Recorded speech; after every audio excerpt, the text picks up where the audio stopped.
Hi, my friends. I've come to another update. Uh, Title is called Brace, Brace, Brace. Are we coming to the end of the rally that started in March to June? It was up about 30 over percent. Uh, Before I begin, this is not financial advice. Please do your own homework before you invest.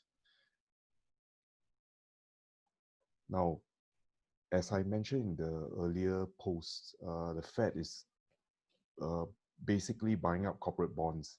And those countries where the stock markets are rising, it mirrors the balance sheet. Okay, as the balance sheet goes up, stock markets go up. That applies for US, Japan, and whether it's Europe as well. So you can see that for China, the balance sheet has been flat since 2004 to 2020, or it has been coming down. So the stock markets have been sideways for a while. So this time round, the Federal Reserve said on Monday that you'll start buying individual corporate bonds. And previously, the central banks have been buying only ETF and said that now you'll be buying individual issuances, which is incredible.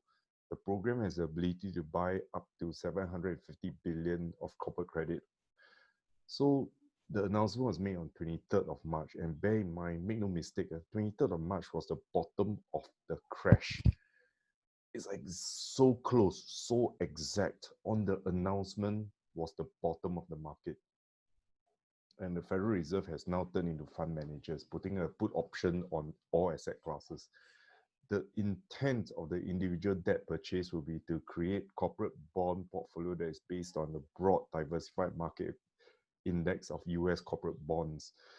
The index is made out of bonds in the secondary market that has been issued by US companies that satisfy the facilities minimum rating, maximum maturity, and other criteria. This indexing approach will complement the facilities' current purchases of exchange-traded funds. Issuers must have been rated triple B minus or triple Baa3, depending on the agencies, as of March 22nd, just before the Fed announced its credit facilities. So, friends, buy bonds or buy any asset class that the government is saying that you should buy because they are backing it up, whatever country you are. They have the ability to tell you to go buy it and they have the budget to buy it. You follow it, and that's the best thing that you can do. Next, coronavirus.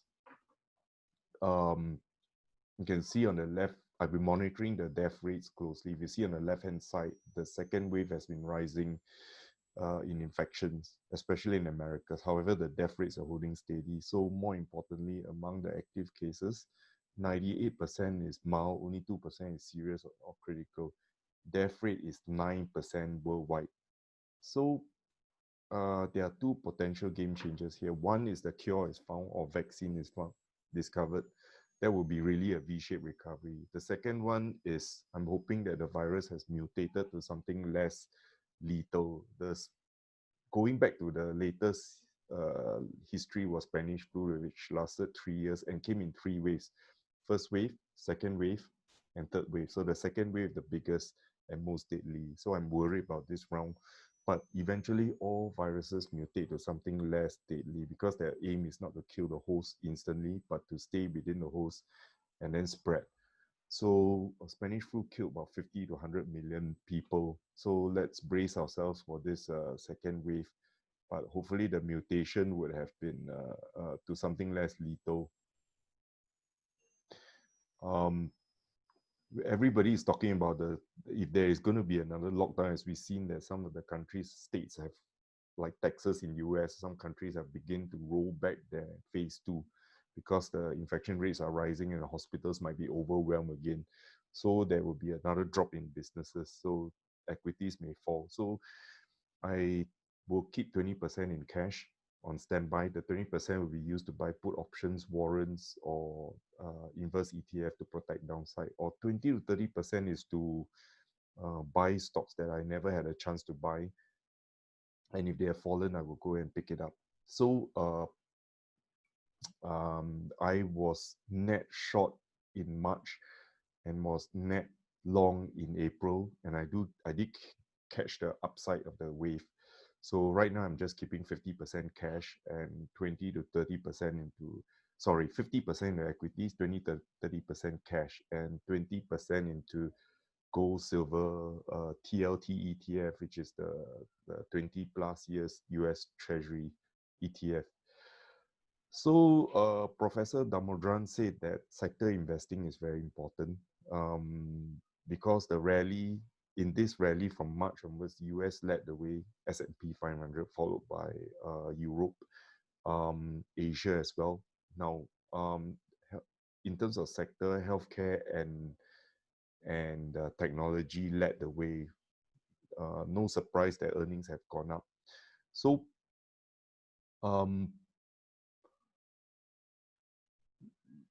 let's look at the next slide.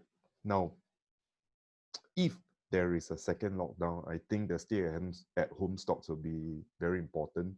Look at companies that people will use increasingly when you're at home or working from home, whether Alphabet, Facebook, Netflix, you'll be watching a lot more shows.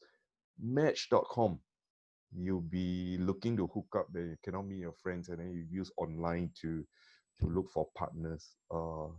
Zoom video, e-commerce like Amazon, eBay, IT companies like Apple, AMD, Nvidia, consumer stocks, restaurants like Domino's Pizza, Yum, McDonald's. Interesting. These are the things that we will be looking at. Finally, we want to look at a third type of investing. Now, value investing started in the 1920s to 30s, where Graham and Dodds talk about cigarette stub companies, cigarette stub, in the sense that you liquidate a company. For example, its net assets are worth $3 a share. When you liquidate it, the share price is $2. You get 50% upside. They don't look at earnings, no growth. They don't care who the management is. I think the last 20 years, value investing hasn't done very well. Warren Buffett was one of the few that combined value with a little bit of growth. Then Peter Lynch started to look at growth investing. So you look at PE growth, it might be 30 times PE, but it's justifiable if the growth is 30% or 40%, right? So if the PEG is 1 or below 1, great. If the PEG is 1.5 or and above, it's expensive. So, but there must be earnings. Okay, so PE to growth investing has done well in the last 20 years, outperformed dividend investing, small cap investing, value investing. So all these factors in the past in the academic world has failed.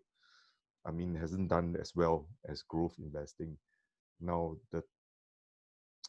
when you use PE to growth or discounted cash flow with a growth factor, a certain percentage, like 40% growth, like for Amazon, when you discount it back using a discount rate, you will get a much higher fair value, and therefore you end up buying, investing in Amazon, Facebook, Baba, Tencent, things that Warren Buffett doesn't invest in, and therefore Berkshire Hathaway has underperformed. Now,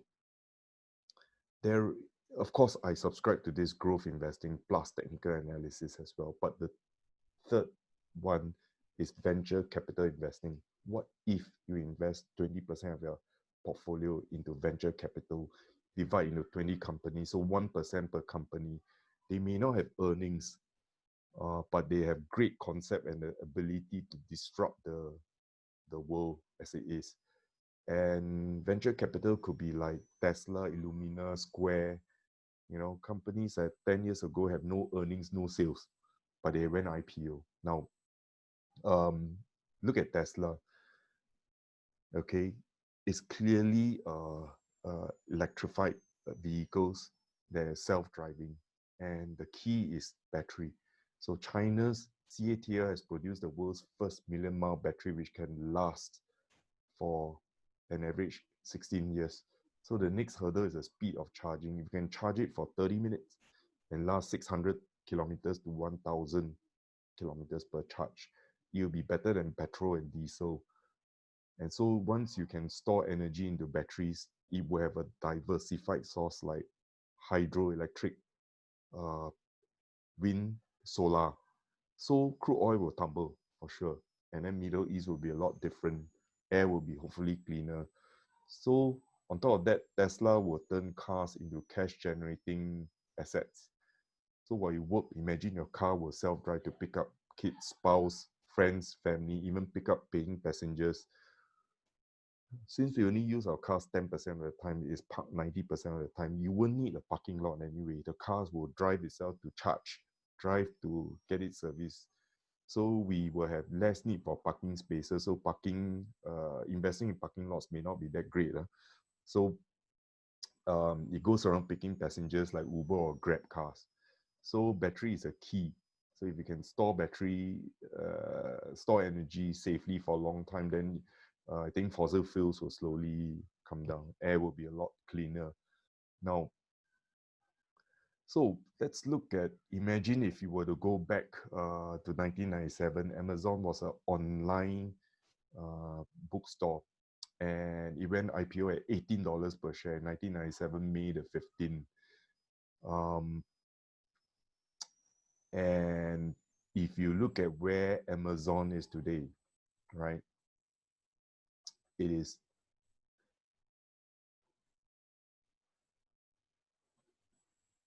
$2,734. So that's 152 times return in 23 years. That's a whopping 24% return per year. Okay. Let's look at Tesla. IPO June 29, 2010 at $17 per share. Today, Tesla is $960.85 in 10 years. That's 56 times return of 49.7% return per year. So venture capital investing, you need 20 stocks, take up 20% of your portfolio. Who would have guessed online bookstore, electric car company will give you such returns? Both were loss-making at IPO, highly speculative, they may not survive. That's why I say it should only be 1% of the portfolio. The financials don't make sense. They are all burning cash. Tesla is still burning cash right now.